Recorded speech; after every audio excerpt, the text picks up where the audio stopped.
बिस्मिल्लाहिर्रहमानिर्रहीम, अस्सलाम वालेकुम। कौन सोच सकता था कि फ़ौरानियत करने वाली हुकूमत अब पाँव पड़ेगी, वो भी तहरीक इंसाफ के। है ना हैरान कुन। तहरीक इंसाफ खुद बोल उठी है, तहरीक इंसाफ के लोग खुद कह रहे हैं कि हमारे पाँव पड़ रहे हैं। अभी हुकूमत में है तो पाँव पड़ रहे हैं, जब हुकूमत से जाएंगे तो क्या हालात होंगे। और एक ऐसा सरप्राइज तहरीक इंसाफ ने तैयार कर रखा है जिसकी कुछ तफसील मैं आपको बताऊंगा, सारी बातें नहीं बताई जा सकती, लेकिन ये बहुत ज़बरदस्त सरप्राइज है। और शायद यही सरप्राइजेज हैं जिनकी वजह से हुकूमत को पता लग गया है कि अब हम तहरीक इंसाफ का मुकाबला नहीं कर सकते। आप जानते हैं कि अभी इन्होंने एक और वार करना है, एक और दफ़ा इन्होंने कोशिश करनी है आईनी तरमीम लाने की। ये तो किसी से ढकी छुपी बात नहीं है, ये सिर्फ शंघाई कॉन्फ्रेंस का इंतज़ार कर रहे हैं। जैसी वो मुकम्मल होगी तो तकरीबन 17 तारीख तक इन्होंने लेकर आनी है आईनी तरमीम दोबारा, क्योंकि इनका सर्वाइवल इसी में है। मगर आप देखिए दूसरी तरफ क्या हो रहा है कि काजी फाइसा साहब के लिए आखिरी खाने की तैयारी हो रही है। आखिरी उनका खाना दिया जाएगा, इशाइया दिया जाएगा, अलविदाई, ये भी खबर चल रही है।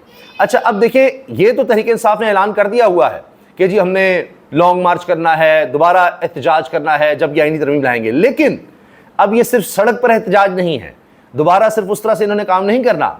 अब इसके साथ साथ पार्लियामेंट के अंदर भी तहरीक इंसाफ ने भरपूर जवाब देना है।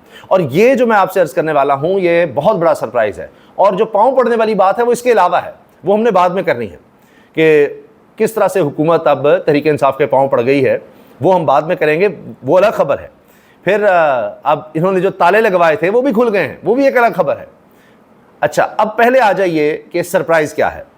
एक तो जो ही ये इस तरह की वारदात की कोशिश करेंगे, चाहे इनके पास नंबर गेम नहीं है, नंबर्स कम हैं, लेकिन अब देखिए ये खबरें हैं कि इस्लामाबाद में फिर से बोलियां लग रही हैं, बोरियों के मुंह खोले जा रहे हैं, बात करोड़ों से अरबों की तरफ चली गई है कि आएँ तो आएँ। अब तहरीक इंसाफ के लोग जो हैं उनको इसीलिए रूपोश कर दिया गया है कि उनको अगवा लापता ना किया जाए, या इस तरह उनको राबता करके ये काम ना किया जाए। वही छांगा मांगा की सियासत, वही सिंध हाउस, वही पंजाब हाउस, वही मरी, वो तरीक़ा वारदात ना डाला जाए। अच्छा, अब आप ये देखें कि ये इन्होंने 17-18 तारीख को करना है, 25 से पहले पहले। ये तो वाज़ेह हो चुका है, क्योंकि उसके बाद तो नहीं, आइन में दर्ज है कि 25 को काजी फैसल साहब रिटायर होंगे, वो आइन में दर्ज है। और एक दफ़ा रिटायर हो गए तो उसके बाद मंसूर अली शाह साहब चीफ जस्टिस बन जाएंगे, तो फिर तो वारदातें डालना नामुमकिन हो जाएगा। यही वजह सारा कुछ उससे पहले करना है। काजी साहब के हाथ में कमेटी दी हुई है, बेंचेस की भी, और ये सब कुछ। और तहरीक इंसाफ को इस चीज़ का पता है, हत्ता कि उन्होंने अपनी रिव्यू पिटिशन भी, जो इन्होंने बल्ला निशान जो छीना था काजी फैसल साहब ने, वो रिव्यू पिटिशन का भी सोच लिया है कि उसमें दरख्वास्त दे दी जाए कि अभी हम नहीं चाहते कि आप सुने। हामिद खान साहब अब पेश ही नहीं होना चाहते काजी फैसल साहब के सामने, जो बड़े उनके दोस्त थे, जो कहते हैं मेरे से सबसे बड़ी गलती हुई, मैं इमरान खान से माफ़ी मांगता हूँ कि मैं इसका साथ देता रहा, और इससे ज़्यादा नुकसान किसी ने पहुँचाया नहीं, काजी फैसल साहब से ज़्यादा नुकसान नहीं पहुँचाया किसी ने जुडिशरी को। अच्छा, सरप्राइज़ ये है कि सड़कों के बाद ये होगा कि पार्लियामेंट के अंदर अब तहरीक अदम एतमाद लाई जाएगी। जी हाँ, तहरीक अदम एतमाद तहरीक इंसाफ लेकर आएगी, ये है असल सरप्राइज़। और इसमें अभी चीज़ें वाज़ेह नहीं हैं, ज़ाहिर है वो अभी बताएंगे तो फिर सब चीज़ें ही पता लग जाएंगी। वज़ीर आज़म के ख़िलाफ़ भी हो सकती है, चेयरमैन सेनेट के ख़िलाफ़ भी हो सकती है, स्पीकर के ख़िलाफ़ भी हो सकती है, डिप्टी स्पीकर के ख़िलाफ़ भी हो सकती है।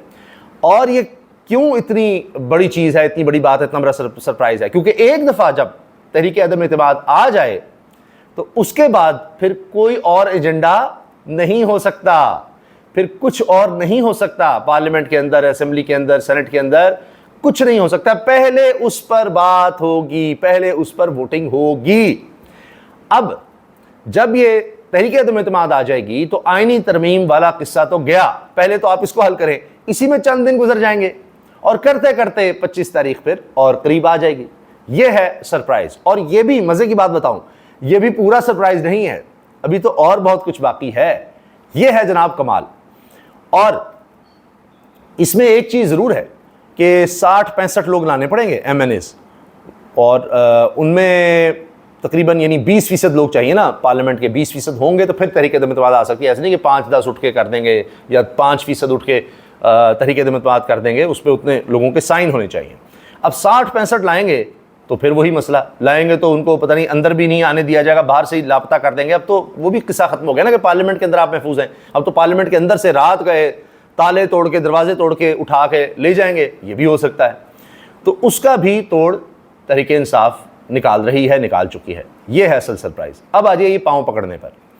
देखिए, पश्तून तहफ़्फ़ुज़ मूवमेंट को वफाकी हुकूमत ने कलअदम करार दे दिया और इन्होंने समझा कि बस ठीक है, हमने कलअदम करार दे दिया है, बस अब कुछ नहीं होगा।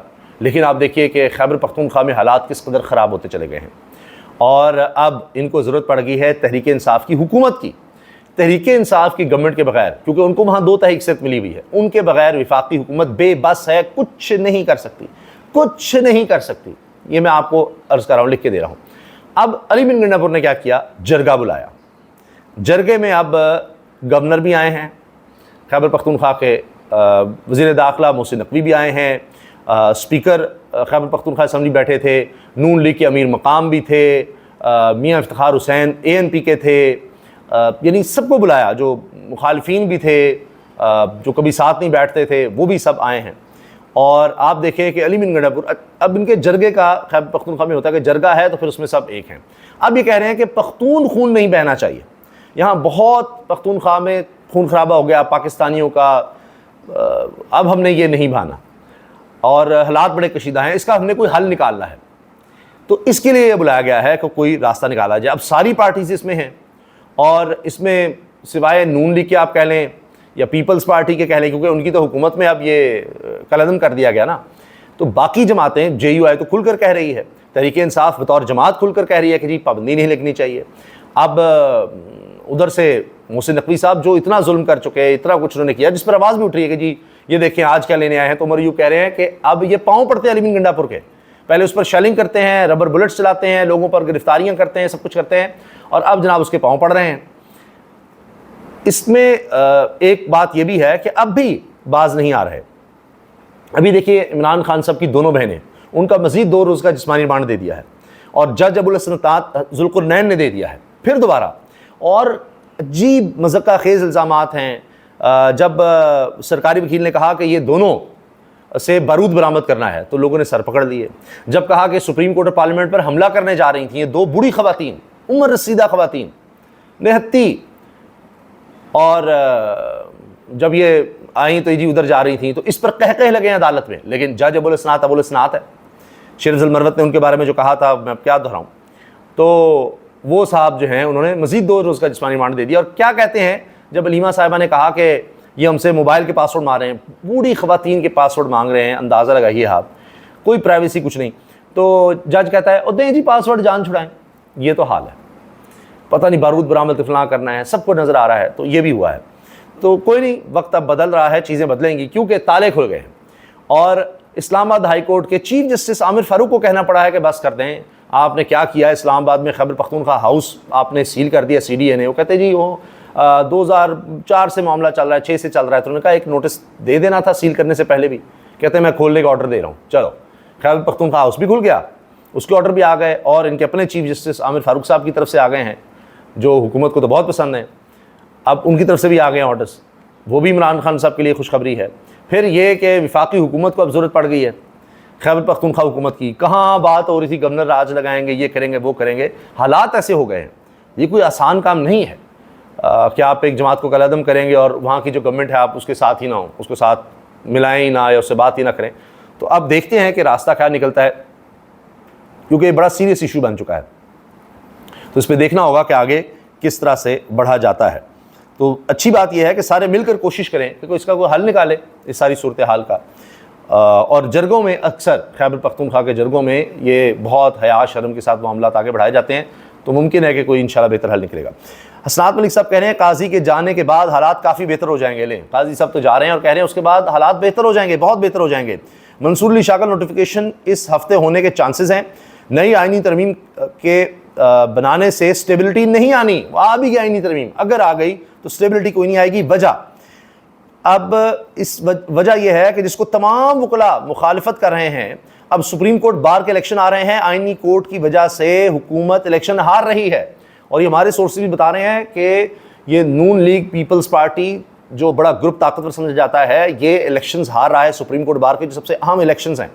और सिर्फ इस वजह से कि इन्होंने ये जो जुल्म किया और आईनी तरमीम और ये सारा कुछ करने जा रहे थे, इससे ये जो समझते थे कि वकला में पैसे तकसीम करके, दौलत लगाकर, पैसा लगाकर हम ये बार के इलेक्शन जीत जाएंगे, इस सब के बावजूद नहीं जीत रहे। नौजवान वकला की तो बात ही और है। उन्होंने तो ऐसी तहरीक चला देनी है, ऐसी खौफनाक खतरनाक तहरीक चला देनी है अगर यानी तरमीम आ गई कि इनको पता ही नहीं इनके साथ क्या होगा। बाकी ये तो सीनियर वकला, क्योंकि सुप्रीम कोर्ट के वकला सबसे कम होते हैं, सीनियर तरीन, और वहाँ लाइसेंस के लिए आपको क्राइटेरिया बड़ा निस्बतन सख्त है, सीनियर भी होना चाहिए और वकालत का तजर्बा वो सब देखा जाता है। तो सबसे कम वकील आप सुप्रीम कोर्ट बार के मेंबर्स होते हैं, चंद हज़ार। तो अब वहाँ भी ये हार रहे हैं, तो जहाँ हज़ार वकील होंगे वहाँ ये कहाँ कितना पैसा चला लेंगे, क्या कर लेंगे, वहाँ भी हुकूमत हार रही है।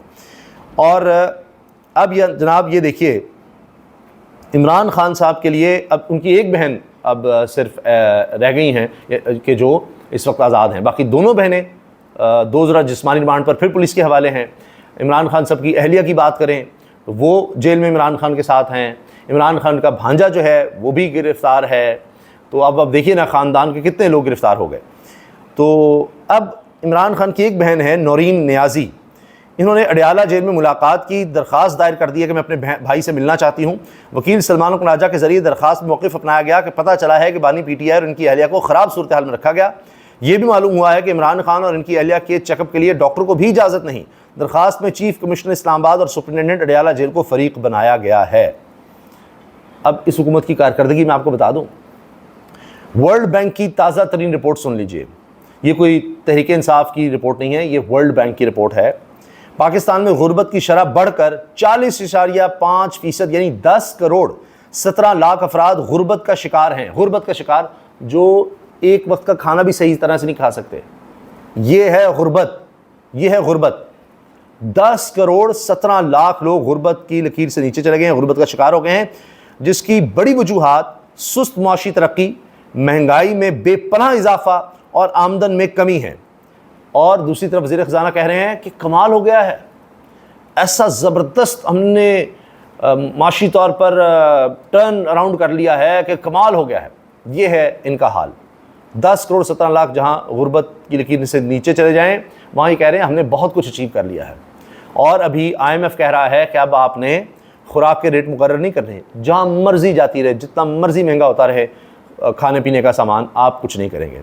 ज़राअत पर जो पहले ही मर गए हैं लोग, उन पर टैक्स लगाएंगे अब, और बाकी सेक्टर्स पे भी मज़ीद टैक्स आपने लगाने हैं। तो ये IMF ने अपनी शराइत बता दी हैं, ये अब उसको छुपाते रहे, झूठ बोलते रहे, बात नहीं बनेगी। अच्छा, इसके साथ साथ जनाब JUI के तर्जुमान ने कहा है कि ये तर्जुमान असलम गौरी, इन्होंने ARY को बताया हुकूमत से कुछ भी तय नहीं हुआ, अगर तय होता तो हम मुसव्विदा क्यों बना रहे होते। हुकूमत ने गलत अंदाज़ा लगाया कि मौलवी सादा हैं, मान जाएंगे। 25 अक्टूबर से पहले तरमीम हुकूमती दर्द-ए-सर है, हमारा नहीं। तरमीम वो होती है जिसको सब माने, हमें कोई ओहदा नहीं चाहिए। तो 25 से पहले तो मौलाना मान नहीं रहे, और मौलाना के माने बगैर तरमीम हो नहीं सकती, और अगर ये करेंगे तो मौलाना सड़कों पर होंगे। हर तरह से ये फंस चुके हैं अब। और जी 24 अक्टूबर को, एक दिन पहले, काजी फैसा की रिटायरमेंट से पहले, सुप्रीम कोर्ट बार एसोसिएशन काजी फ़ाइज़ ईसा को अलविदाई शाइया देगी, आखिरी खाना देगी। पेशावर हाई कोर्ट में मुजव्वज़ा आईनी तरमीम का मुसव्विदा पब्लिक करने के लिए दरख्वास्त पर समाअत हुई, और चीफ जस्टिस इश्तियाक इब्राहिम और जस्टिस वक़ार अहमद ने समाअत की। इसमें उन्होंने वफाकी हुकूमत और अटॉर्नी जनरल दफ्तर को नोटिस भी जारी कर दिए हैं। ये हैं जनाब लेटेस्ट न्यूज़। और देखिए अभी इश्क इम्तिहान भी हैं। अभी ये देखिए ना, ये जो मुजव्वज़ा आईनी तरमीम है, इसको तमाम हाई कोर्ट्स में तकरीबन चैलेंज कर दिया गया है, और अभी फ़िलहाल पेशावर हाई कोर्ट से तो नोटिस भी हो गए हैं। तो आप देखिए अभी कितनी रुकावटें हैं जो कुछ हुकूमत करना चाह रही है उस सब में। ये है जनाब सूरत हाल, ये हैं ताज़ा तरीन अपडेट्स। और हुकूमत की आप हरकतें चेक करें ज़रा, कि एक तरफ पाँव पड़ रहे हैं और दूसरी तरफ क्या हरकतें हैं कि वकील सलमान सफदर, बैरिस्टर सलमान सफदर इमरान खान साहब के वकील कहते हैं हमें बहुत पहले पता था कि अक्टूबर नवंबर बड़े मुश्किल महीने होंगे, क्योंकि इन्होंने वारदात डालनी थी यानी तमीम की। इंतज़ार हुसैन पंजोता की बाजियाबी की दरख्वास्त पर समाअत के दौरान चीफ जस्टिस ने IG को तलब किया है। इमरान खान से मंसूब हर शख्स को उठाया जा रहा है। और चूँकि ये जो मेन कन्वर्सेशन होती थी, पैगाम रसानी होती थी, वो इंतज़ार हुसैन पंजोता के ज़रिए होती थी, अब उन्हीं को लापता कर दिया गया है। तो ये तो जनाब हालात पैदा किए गए हैं, लेकिन वक्त थोड़ा रह गया है, ये तो साफ नज़र आ रहा है। हुकूमत के पास वक्त थोड़ा रह गया है, ये फस्तायत और इसके के लिए वक्त थोड़ा रह गया है, इसीलिए आप देखिए ये इन्होंने पाँव पड़ना शुरू कर दिए हैं। इजाज़त दीजिए, अल्लाह हाफ़िज़।